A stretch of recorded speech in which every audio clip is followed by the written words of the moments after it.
வணக்கம் என் தாய உறவுகளே, நான் உங்கள் ஆர்கே ரஜி.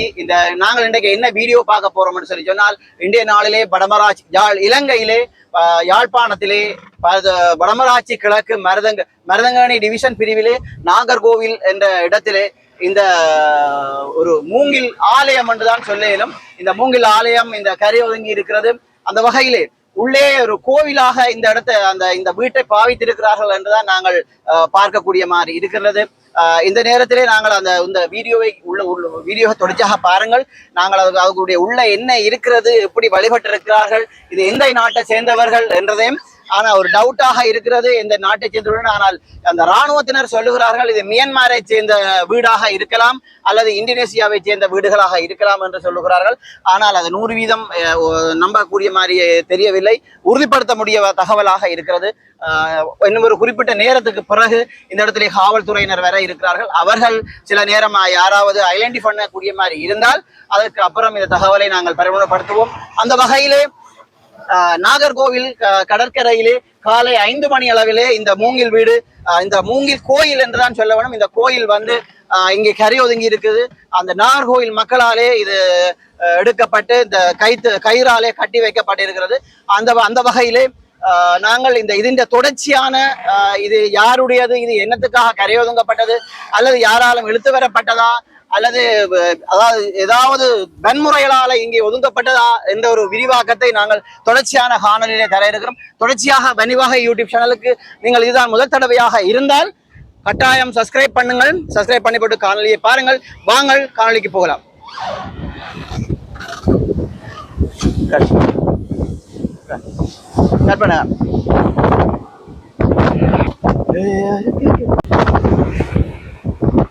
இதனுடைய வெளி தோட்டம் இதுவாக தான் இருக்கிறது.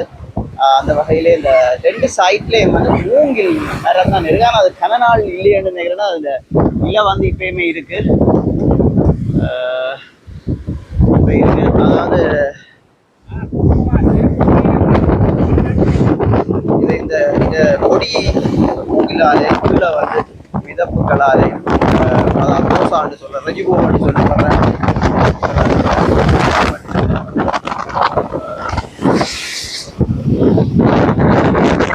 உருவம் எடுக்க இல்லாம கிடக்கு.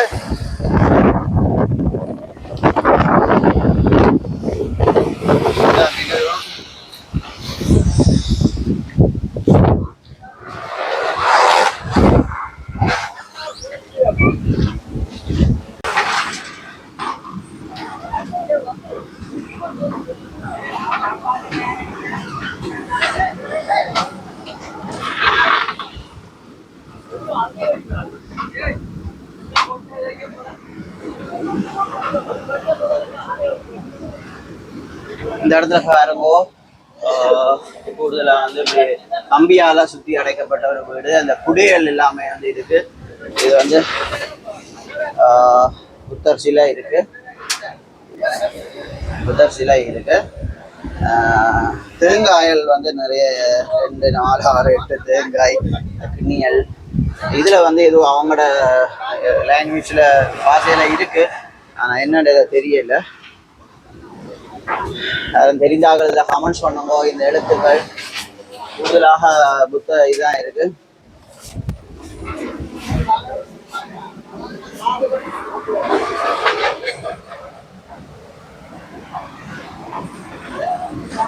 கூடுதலாக எல்லாமே புத்தருடைய சிலைகளாகத்தான் இருக்கிறது. நான் நினைக்கிறேன் அந்த நாட்டு மன்னர்களுடைய சிலைகளும் இருக்குது நினைக்கிறேன். சிலைகள் என்று நினைக்கிறேன். இதுதான் அந்த நாட்டு மன்னர்கள் நினைக்கிறேன். இது இந்த ஒரு பாம்புக்கு கீழே ஒரு புத்தர் இருக்கிற மாதிரி இருக்கு.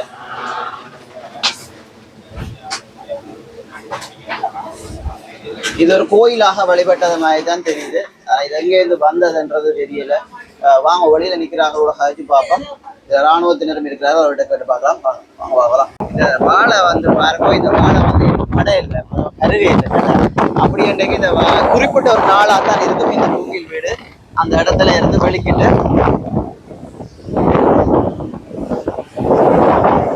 இதுலயும் ஒரு புத்தருடைய சிலை இருக்கு.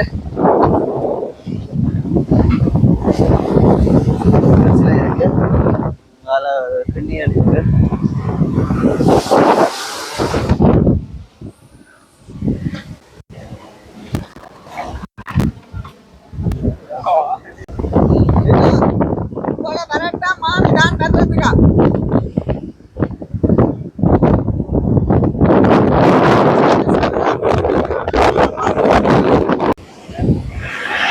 இடத்திலே வந்து இராணுவத்தினரும் இங்கே நாகர்கோவில் பிரதேச மக்களும் இதை இப்போ பார்வையிட்டுக் கொண்டிருக்கிறார்கள். அந்த வகையிலே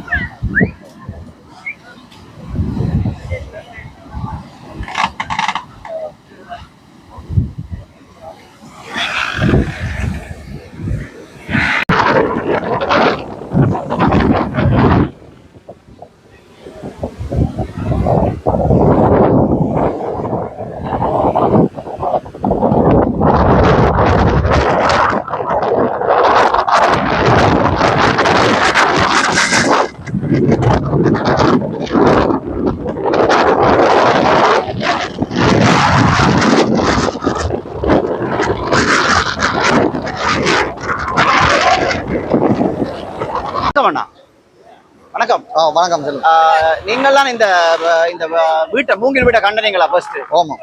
நீங்கள் வரும்போது எப்படி இருந்தது, என்ன நடந்திருக்கும், அது விரிவாக்கமா சொல்ல முடியுமா? ஆமாம், நான் காலையில் 3 மணி அளவில் சரியா கடற்கரைக்கு வரேன். நான் அடையல் பார்க்கறது வரேன். நான் வரும்பொழுது தான் இந்த மூங்கில் வீடு சரியா கரையை ஒதுக்கி கொண்டு வந்த நிலைமையில கிடந்தது.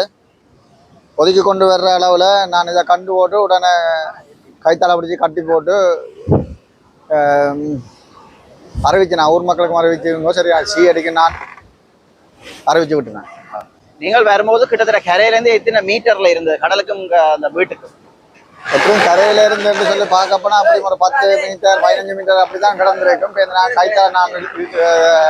கைத்தால கட்டி போட்டு நான் இழுத்துனேன். கரையை இழுத்து தான் கட்டி விட்டேன். நீங்கள் தனியே தான் எழுதுறீங்க இந்த பெரிய வீட்டை? ஓமாம். இழுக்கக்கூடிய மாதிரி இருந்ததோ? இல்ல சரியா கஷ்டப்பட்டு தான் இழுத்து கட்டினேன். தனியே தான் கஷ்டப்படுறீங்க. இது இப்ப இந்த வருஷம் தான் இந்த இப்படியான வீடுகள் இந்த இடத்துல ஒதுங்குதா, அல்லது இதுக்கு முதலும் வருஷங்களும் அப்படியா தகவல் உங்களுக்கு தெரியுமா? இல்ல, நாகர்கோவிலை பொறுத்த வரைக்கும் இதுதான் ஃபர்ஸ்ட் டைம் வந்திருக்குது. மற்றபடி குடாரப்பு மாமுனையில எல்லாம் வந்து இதுக்கு முதல் வந்து 4-5 வீடுகள் இப்படி கரை ஒதுங்கி இருக்குது.